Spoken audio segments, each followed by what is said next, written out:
Olá a todos, eu sou o Guilherme, sou o professor responsável nesse semestre pela turma de Eletricidade Aplicada 2, a EEL I06, né? Meu nome completo, Guilherme Monteiro de Rezende, meu e-mail, né, caso vocês queiram entrar em contato comigo, é o guilhermemre@unifei.edu.br, né? Se me consta bem, esse curso aqui é para os cursos de graduação em Engenharia de Produção e Engenharia Mecânica, tudo bem? Então, essa é a aula introdutória do curso, né? Eu vou falar então aqui de algumas questões bem básicas, né? Eu irei falar do conteúdo programático, da distribuição de pontos, bibliografia, como que serão os encontros virtuais, a aferição de frequência, né? E aí entra aqui uma parte agora normativa, né? Presença, reposição e prova substitutiva. E eu vou terminar aqui, né? Essa aula, né? É mais ou menos uma aula, né? Basicamente essa introdução aqui com a primeira tarefa que vocês, né? Têm que fazer, que é a formação de grupos. Vai ficar mais claro depois da distribuição de pontos, tá? Então, o conteúdo programático, né, é dividido basicamente, né, em dois bimestres, né? O primeiro, né, a nota 1 e o segundo a nota 2, tá? No primeiro bimestre, né, a partir então do próximo encontro, né, esse vídeo aqui é para o encontro do dia 3 de setembro, né? Então, no encontro do dia 10, né? Eu vou falar de capacitores e da análise de circuitos RC, né, resistência e capacitância no tempo, tá? Uma semana depois, né, na terceira semana de aula, eu vou falar de indutores e análise de circuitos RL no tempo. Tá? Essa primeira parte é uma parte, né, que vai envolver a simulação, né, de circuitos no tempo, né, o que a gente chama, né, de regime transitório. Tá? É, eu pretendo, né, passar o primeiro trabalho em cima desses dois tópicos. Né? Eu vou explicar mais para frente, né, do semestre o que seria esse trabalho. Né? Vocês vão usar um software de simulação de circuitos elétricos, muito facinho. Ele é gratuito. Né? Vou passar também um vídeo explicando como, né, utilizar o software, né, coisa por coisa, para vocês fazerem os trabalhos. Depois disso, a gente vai partir para análise, né, de circuitos de corrente alternada. Então, aqui o resto do primeiro bimestre, a gente começa bem simplesinho, né, sobre a questão da corrente alternada. Nós vamos, né, então, falar, né, primeiro, né, como que vai ser, né, a questão, né, da corrente alternada. Então a gente vai usar funções senoidais ou cossenoidais, né, e aí a gente vai caracterizar essas funções em termos de amplitude, frequência, período e valor eficaz. Então, basicamente aqui, né, nessa introdução, a gente está falando assim, né, de como caracterizar, né, uma grandeza que pode ser, né, do tipo senoidal ou cossenoidal. Depois a gente vai falar de fasores, né? O que é um fasor, né? A representação de fasores e álgebra de fasores, né? Então aqui basicamente a gente vai usar, né, a ferramenta de números complexos para representar, né, um fasor. Né? Então basicamente ao invés de ter um número, né, que é real apenas, né? A gente vai ter um número complexo, ele vai ter parte real e parte imaginária, né? E cada um desses valores, né, da parte real e da parte imaginária, tem um valor, né, real associado a ele. A gente vai ver que usando essa ferramenta fica muito mais fácil fazer, né, contas e trabalhar, né, com circuitos, né, que operam no que a gente chama de regime permanente senoidal. Né? Ou seja, basicamente eu tenho apenas uma frequência, né, no nosso caso, por exemplo, a nossa casa, né, recebe alimentação em 60 Hz, né, então eu consigo fazer essas contas. Eu não preciso ficar resolvendo, né, equações diferenciais, né, que tem termos em derivadas, termos em é basicamente termos em derivadas, né? Eu vou resolver uma equação algébrica. Usa número complexo, mas mesmo assim é muito mais fácil do que resolver uma equação diferencial. Aí depois a gente, né, vai partir para a representação de grandezas elétricas com fasores e vai falar da lei de Ohm fasorial. E aí isso fecha, tá, o primeiro bimestre. Né? Depois disso, né, tem uma atividade avaliativa, né, que corresponderia, né, à prova. Né? Eu não chamo muito de prova porque vocês não vão ter o tempo da aula para fazer. Né? Vocês vão ter um tempo um pouco maior, né? Porque, né, vocês vão ter, né, depois que pegar a atividade, fazer ela, digitalizar, enviar pelo SIG, então não é só o tempo de prova, tá? É um tempo maior. No segundo bimestre a gente começa, talvez, né, a análise em si, né? Então agora que a gente já sabe representar, né, os nossos elementos, a gente retoma, né, todos aqueles elementos, né, de análise de circuito. Leis de Kirchhoff, e vamos invariavelmente depois para o primeiro método de solução, que é o método da redução e da expansão. Tá? Então, a primeira aula do segundo bimestre, 29 de outubro, seria essa. Depois a gente vai para os métodos de análise mais sofisticados, né, que é o método das tensões dos nós e o método das correntes de malha. Tá? Então, aqui a gente tem métodos mais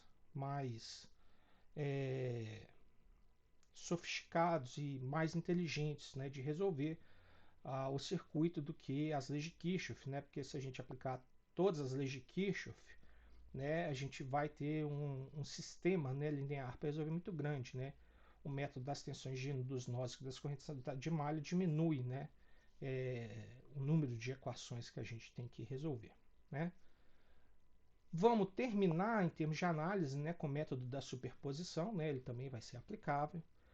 E começaremos, né, depois, né, no dia 12 de novembro, a questão da representação, tá, em circuitos equivalentes de Thevenin e Norton. Tá? Terminamos agora a parte de análise e representação de circuitos. Vamos falar agora de potência. Né? Em EL I04, né, na eletricidade aplicada a 1, né, potência era o produto de tensão e corrente. Né? Em corrente contínua, né, isso produzia, né, em cima de uma resistência, né, o que quer que fosse, produzia, na verdade, trabalho, consumia energia. Né? E agora vai ser um pouco diferente. Né? Com os elementos, né, de capacitância, indutância, né, eles são elementos armazenadores de energia, então eles não consomem energia, eles armazenam. E como o circuito é alternado, né, basicamente a energia, né, deles fica, eles ficam trocando, né, energia com o sistema, enquanto o resistor, né, ele sempre vai consumir energia, né, independente do sentido da polaridade, né, da corrente. Então, a gente vai ter que expandir um pouco, né, o nosso conceito de potência, e aí a gente vai ter, né, a potência ativa, a potência reativa, a potência aparente e o fator de potência. Então, eu vou, né, falar desses quatro conceitos aqui para vocês. Mas, basicamente, a potência ativa é realmente a potência, né, que produz trabalho, consome trabalho, né, consome energia ou gera energia, né, no caso de um gerador elétrico. A potência reativa diz respeito a esses elementos, né, de armazenadores de energias que ficam trocando, né, energia com o sistema, mas eles não consomem. Né, mas isso tem um peso, né, na hora de fazer o cálculo, né, da corrente e do nível de tensão. Né, então isso não pode ser ignorado, apesar de não estar realizando trabalho útil. E a potência aparente, né, é uma medida, né, que vai balizar, né, para o circuito, esses dois tipos de potência, ativa e reativa, né, que estão no sistema. Né? Ele vai ser, né, a gente vai ver, ele é a soma, né, fasorial, né, das duas potências. Né? E o fator de potência, né, vai ser uma medida, né, do quão, né, bom o nosso sistema está, né, em termos de produção de trabalho. Né? Então a gente vai ver que fator de potência 1, né, significa que só tem potência ativa fluindo. Fator de potência 0, né, significa que só tem potência reativa fluindo, e depois a gente vai ver o que da importância, né, desse termo em termos, né, de sistemas industriais e afins.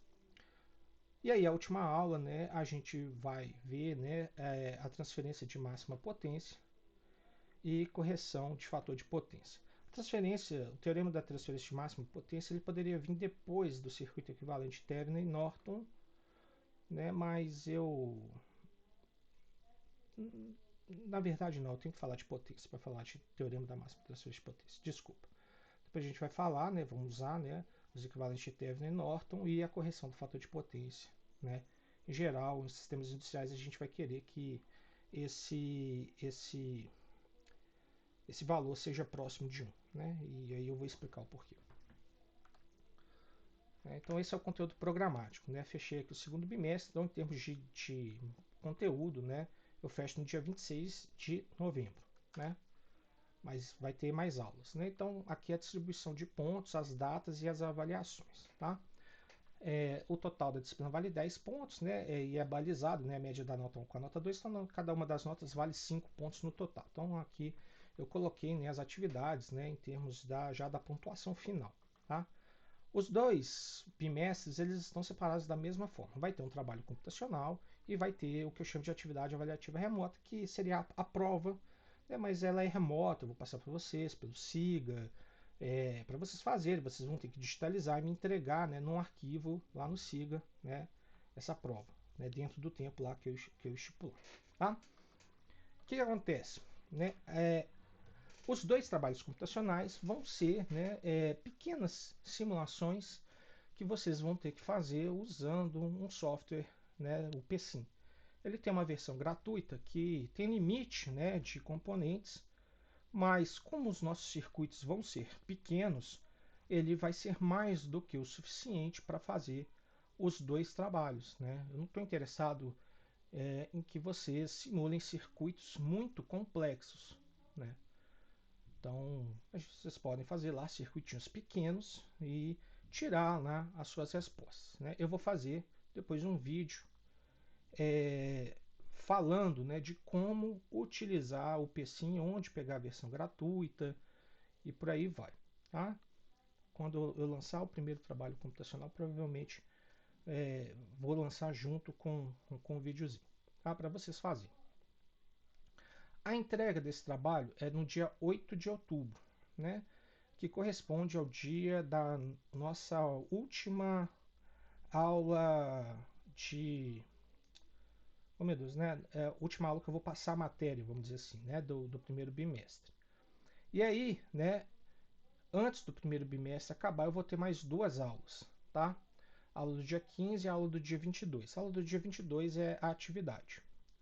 A aula do dia 15, né? Ela vai ter a arguição. O que é a arguição? Eu vou sortear alguns grupos, né? E vou fazer perguntas, tá? E sobre o trabalho, né? Então vai ter uma parte de arguição, tá? Nessa aula do dia 15 do 10, ela vai ter duas partes, né? A primeira parte é a parte da arguição, né? Eu não vou gastar a aula toda, né?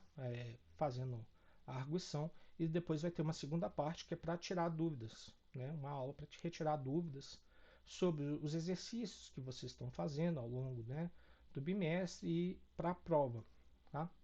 E aí no dia 22 tem a prova, tá? Desculpa, esqueci de falar dos pontos, né? Os trabalhos, né, eles valem 1,5 ponto, que dá 30% de cada uma das notas, né? Nota 1 e nota 2, né? E a atividade, né, a avaliativa vale 3,5, né, que dá 70%. Né? Então, no total dos 10 pontos da disciplina, são 30 pontos de trabalho, né, 3 pontos de trabalho e 7 pontos de atividade. Né? Aí no dia 22, né, eu vou... É claro que a entrega é pelo SIGA, né, eu vou disponibilizar lá no SIGA, no horário da aula, mas no início da aula, né, eu vou fazer a leitura com vocês dessa atividade avaliativa. Tá? E por que eu vou fazer a leitura? Porque uma das coisas das minhas provas é que algumas questões, né, tem um caráter interpretativo, do tipo, o aluno tem que pegar aquela informação e concluir algo que diz respeito à disciplina para ele fazer a questão, né? Eu não vou falar, vai ter questões diretas do tipo calcule, né? Faça isso, e vai ter questões que vai ter um contexto, ou seja, dado um sistema industrial que tem essa característica, tem essas medições, né? Então a prova costuma ter também, né, esse tipo de questões, né, para também exercitar vocês, né, a não só ficar fazendo, né, questões do tipo calcule, né, determine, aí tem já o circuitinho pronto e determina por quê. Por mais que talvez não vai ser vocês não vão fazer isso na vida profissional, né? Isso é um exercício que estimula vocês, né, a um pouquinho a pegar algo que vocês sabem ou algo que vocês estão aprendendo, né? Mas e usar, mas sem ser algo que está explícito, né? Porque os problemas em geral, né, de trabalho, eles não são explícitos, eles não são calcule e encontre. Eles são, né? Você tem esse problema e aí você tem que pegar alguma coisa que você aprendeu e falar: se eu calcular isso, tiver essa medição aqui, será que eu consigo entender o que está acontecendo, o que está errado e resolver meu problema? Né? Então, é claro que a prova não vai ser toda assim, né?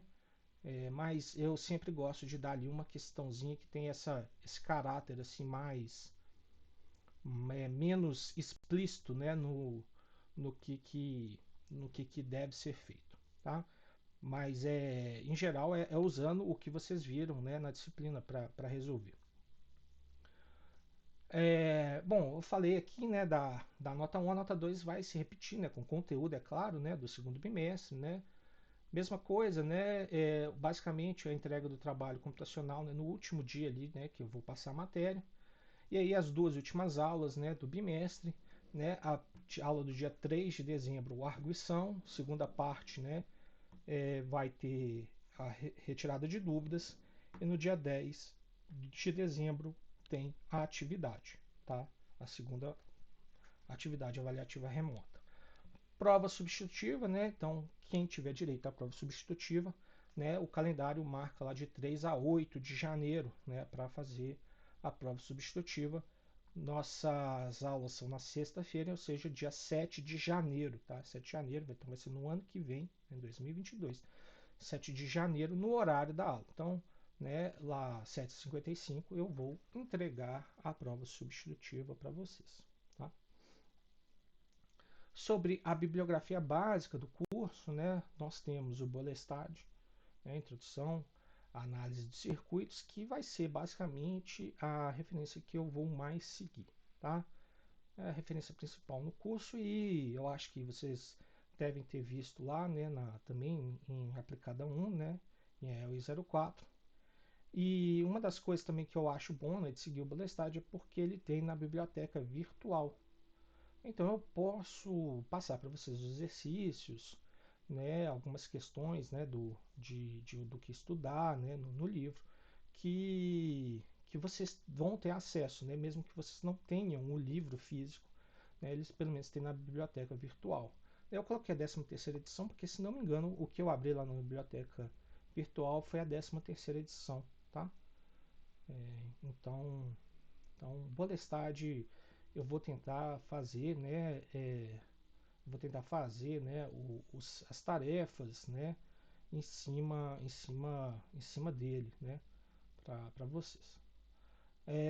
Tem esse outro livro, né, do O'Malley, né, eu peguei aqui na versão que está no PPC, acho que da mecânica, se não me engano, né, tá esse livro, né, segunda edição da coleção Shawn. A coleção Shawn é uma coleção muito famosa, né? Eu vi ele, né?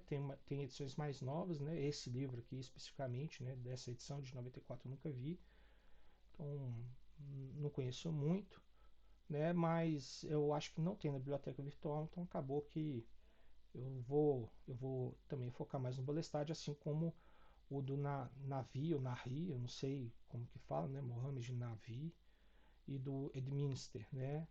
Que também, né? Da coleção Shaw, muito famosa, né? muitos problemas de circuitos, né, resolvidos, mas eu também não vi na biblioteca virtual, então acaba que eu vou eu vou dar mais foco aqui no Bolestad, tá? Que aí vocês têm acesso, eu acho que facilita o curso nesse aspecto, né? Ter ali uma bibliografia que vocês podem seguir, né? Além, é claro, né, das aulas e dos encontros e de utilizar, né, as ferramentas de e-mail, né, para tirar dúvidas e afins, tá? Os encontros virtuais vão ser nesse link aqui, tá? Já marquei, já agendei para o semestre inteiro. Sextas-feiras, né, nesse horário aqui, né? Então já tem lá o link, tá? No dia 3, tá? Não vai ter, tá? Eu já tinha, acabou que eu tive um médico marcado. Então, tanto que eu estou fazendo, né, essa aula, né, eu faria para vocês, né, durante o horário de aula. Então, eu estou gravando aqui porque eu também acho que vai acabar que vocês podem ver esse vídeo, né, entender as regras e tudo mais. E se tiver uma ou outra dúvida, a gente pode tirar nos próximos encontros ou por e-mail, tá? Então, a partir do dia 10 de setembro, tá, pessoal? Mas já está aqui, já agendei lá, né? Tem pro semestre inteiro, tá? Durante os encontros virtuais, né, eu posso falar da aula síncrona, tirar dúvida do trabalho, né, tópicos pertinentes, tem atividade avaliativa remota e faltou aqui, desculpa, a arguição, né? Por quê? Porque na aferição de frequência, em geral, é aferida a frequência, né, através das tarefas que vocês me entregam. Então, toda semana tem uma tarefa para vocês me entregarem e, de maneira geral, essa tarefa, né, vai ser alguns exercícios que eu vou passar sobre o assunto da aula, tá? Mas no dia das arguições e das atividades avaliativas, né, vai ser um pouquinho diferente. Eu vou exigir que vocês estejam realmente, né, no encontro, né? Então, eu quero que todos estejam no encontro, né? Porque, bom, não faz sentido fazer a arguição, né, se a pessoa não estiver no encontro, tá? E então, é, eu quero que vocês estejam realmente presentes. Então, de 15 de outubro e 3 de dezembro, né, vocês têm que estar, né, presentes, né, presentes na sala, né, do Meet, né, e aí o trabalho, né, ele vai poder ser em grupo, né, ou a tarefa é a formação do grupo, eu vou falar mais ou menos, né, e não tem dessa um fulaninho do grupo foi, né, só um foi, não, todo mundo tem que estar presente, né? Se não tiver um integrante do grupo, pode ser penalizado em até 50% da nota. Ou seja, o trabalho vale 1,5, né? Não foi ninguém do grupo, o trabalho vai valer 0,75. Então, a nota, né, que vocês vão receber daquele trabalho, eu já vou tirar, né, 50% dela. Tá? Então, da nota máxima vai ser penalizado. Tá? E, é claro, né, proporcional ao número de discentes ausentes. Né? Então, são duas pessoas, o grupo, né, um faltou, vai ser 25%. Né? Então, se é só uma pessoa, faltou, é os 50%. E também, né, durante o, a, o dia que eu passar, né, a atividade avaliativa remota, né, tem que estar presente. Né, vai ser bem curto, né, não vai ser durante o período toda a aula, né, no início, mas como eu vou fazer a leitura com vocês, né, precisa estar presente porque tem algumas questões que tem a questão interpretativa, mas como eu sou humano e eu posso falhar, né, pode ser que tenha, né, alguma questão que esteja, né, que não esteja de acordo ou que não esteja é, bem escrito ou que esteja até com erro. Tá? Então, ao fazer a leitura, né, com vocês, né, tem a chance de fazer essas correções, ok? Então, é importante que vocês estejam lá presentes justamente por isso, porque depois que eu fizer a leitura, eu vou entender o seguinte, tá tudo bem, eles vão conseguir fazer tranquilo a prova, não tem nada que eles não entenderam e vou só depois abrir o que vocês me entregarem lá depois lá do término da entrega da atividade, tá? Quem não comparecer na leitura, né, 25% da nota máxima, ou seja, eu vou corrigir como se a prova valesse, né, em vez de 100 valesse 75, tá? Então, esses 4 dias aqui, tá? Gravem bem, tem que estar no encontro virtual lá no Google Meet, tá? E aí aqui, né, a questão da norma, né? O que que é, né? Eu vou aferir a frequência, né? Então aqui eu vou ver se vocês estavam ou não presentes, né? E lançar, né, a frequência de acordo com isso.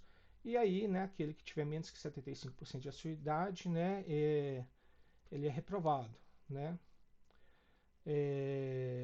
Vou passar. Reposição de atividade não existe, a menos que, né, seja um desses 3 casos. Então, no nosso caso aqui, se não tiver enquadrado num desses 3 casos, participação em eventos acadêmicos, falecimento de cônjuge, ascendente, descendente, irmão, ou participação de atletas representando a Unifei, não existe reposição da atividade avaliativa, tá? E a prova substitutiva é para quem tem a média parcial menor, né, que, que 6 e tem a frequência, né, ao longo do semestre. Então a gente aplica uma prova substitutiva, né, que vai substituir a pior nota, né, entre a N1 e a N2, e a média final, né, após a substituição, se der maior que 6, o aluno está aprovado, caso contrário, ele está reprovado. Tá? Então, prova substitutiva, para ter direito a fazer, precisa ter frequência. Tá? Então, aqui os artigos.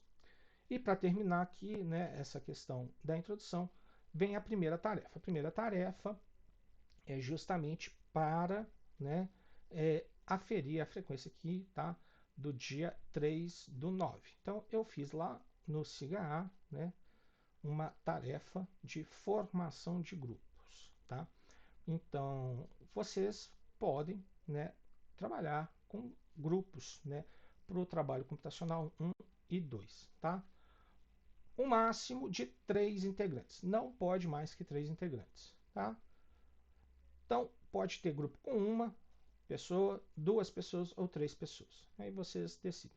Nenhum trabalho computacional é muito difícil, ou seja, pode fazer individualmente, né?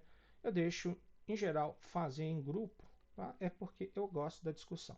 Às vezes, alguma dúvida, né, que eu não consigo sanar na aula ou por e-mail, às vezes a conversa com alguém mais próximo, né, com, com um par fica melhor, né? Às vezes a pessoa entende mais, ou pensando ali, né, com aquela perspectiva, né, do aluno, do discente, ajuda. Então, o trabalho em grupo é mais para incentivar a discussão. Né? Então, você pode fazer individualmente e discutir com outros grupos.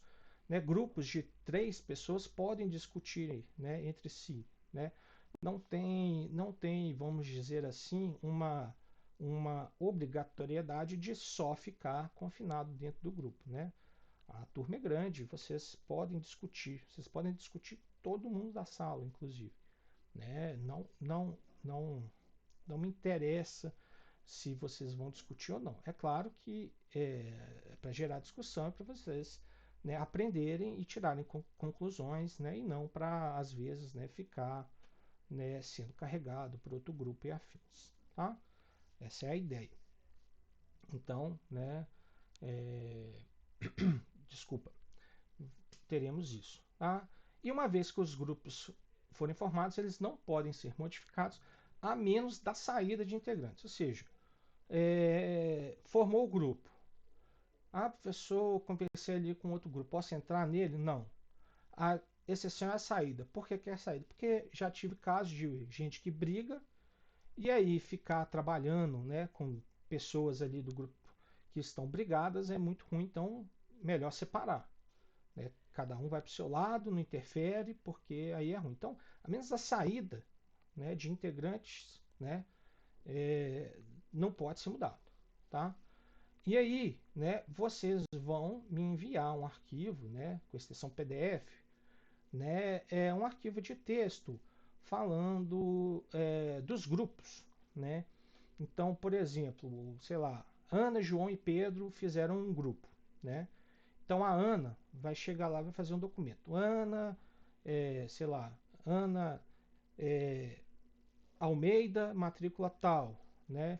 João Silva, matrícula tal. Pedro Almeida, matrícula tal. E aí a Ana fez o grupo dela, né? Colocou todos os integrantes, fez um arquivo PDF e colocou lá na tarefa. Significa que o João e o Pedro não precisam fazer? Não. O João e o Pedro também vão fazer. É o mesmo documento. Lá, Ana, Pedro, João, matrícula tal, tal, tal. E vão colocar. Por que, que eu peço para todo mundo fazer? Porque já aconteceu, né, de eu deixar vocês escolherem um grupo, e aí às vezes, né, o que, que acontece? Um aluno pergunta se pode entrar em determinado grupo, e aí o outro fala que vai ver, que tem que conversar com os outros, que não sabe e tal. E esse aluno, como não quer, vamos dizer assim, esperar muito para saber se fica de fora, se surgir a oportunidade, ele acaba entrando no outro. Então já teve, por exemplo, um aluno que estava registrado em dois grupos, entendeu? E como era só um do grupo que enviava, eu fiquei sem saber em qual grupo esse aluno estava. Então, quando eu peço para todo mundo enviar, fica mais fácil de eu depois verificar, né, esses erros. Então é só para isso e também me ajuda, né, na hora de contabilizar a frequência. Né? Se todo mundo envia, né, o documento, né, vou conferir lá, né, para montar os grupos no Siga, né, tudo certinho, e também já vai ficar muito mais fácil de eu fazer a aferição da frequência. Tudo bem? Então, por favor, todo mundo, tá, envia o arquivo, tá, PDF, né? Vai facilitar a minha vida, né? E é coisa rapidinha, né? Pode enviar até o mesmo. Alguém faz, envia para os outros e os outros só fazem o upload. Até melhor, né? Quando o arquivo fica igualzinho, porque aí eu já vejo, né, que o grupo realmente está fechadinho. Beleza, pessoal? Então, para essa semana, né, eu gravei o vídeo aqui, tá? Falando, né, mais ou menos de como que vai ser, né, a disciplina, a toada levada, né? Tem essa tarefa para vocês, então façam ela, tá? Tá lá no Siga, tem a data, tá? Entreguem tudo certinho e perdão.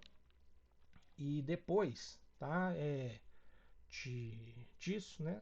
Eu pretendo, tá? Eu pretendo passar, né, para vocês a matéria e tudo mais é, em aula síncrona, ou seja, né, a partir do dia 10, né, eu vou entrar, né, com vocês aqui e vou tentar, né, falar da aula, ministrar a aula, né, como se estivesse numa sala mesmo, né? Vai abrir o Google Meet, vou abrir um quadro branco, tentar escrever, falar um pouquinho, resolver um outro exercício, né? Usar um outro slide e por aí vai, né? E aí eu pretendo, tá? Gravar essa reunião do Meet e depois eu já criei, né? As reuniões já são salvas, né? No meu Google Drive. Então eu já criei uma pastinha lá com a turma de vocês e vou colocar, né, o vídeo, né, desses encontros, né, nessa pastinha e aí eu vou compartilhar com vocês. Eu vou usar os e-mails que estão cadastrados no Siga, tá? Então confiram depois os seus e-mails que estão cadastrados no Siga, porque como eu vou fazer o compartilhamento de você com vocês nessa pastinha do Drive, né, eu vou registrar esses e-mails lá. E aí vocês vão ter acesso a essa pastinha e podem, por exemplo, ver, né, os vídeos, né, uma parte que às vezes não ficou muito claro, vocês podem ver de novo, pode voltar, ver no tempo de vocês, ou usar para resolver um exercício, enfim, né?